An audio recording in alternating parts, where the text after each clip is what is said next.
It's always just like a helplessness. It's a sadness. Danville community leaders want to get the shootings under control in the new year. Good evening, I'm Ty Bateman. Neighbors are frustrated after an early morning shooting that left one man dead.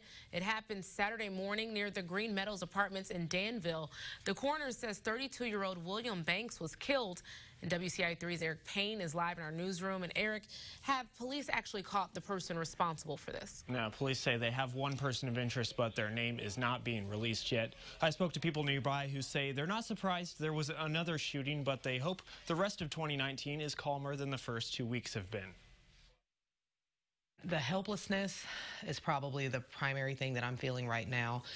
Mary Roberson says it's frustrating trying to fix a problem that doesn't seem to end. We want to think that we can eventually find a way to stop it.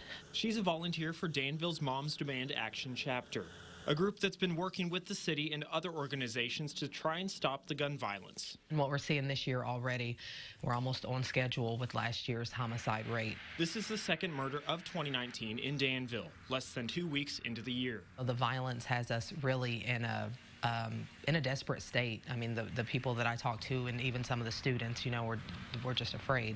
Police say they were called to Edgewood and Fowler Avenue for a disturbance Saturday morning around 5. When they got there, they found 32-year-old William Banks, who was shot. Those who live in the neighborhood say they hope peace can start to creep in. It's a terrible situation. I just wish that people could come together and make the best of things, you know? James Wyatt says it starts with families and finding more ways to lift people up. The best solution is more jobs, a better education, for particularly the parents, because the parents aren't steering their children in the right way. That's the change Roberson ultimately hopes will happen. I just think that it's going to be brainstorming. It's going to be people are going to have to pool resources, pool knowledge, pool that passion that we have, and it needs to come from the youth, it needs to come from officials with the city, and it needs to come from concerned people like myself who are just moms and dads and brothers and sisters who are just tired of it.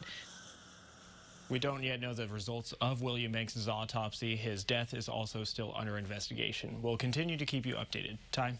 All right, Eric, thank you for that information. Well, Moms Demand Action is holding their monthly meeting this Thursday.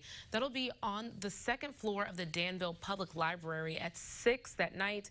They're expecting some city officials to be there as well.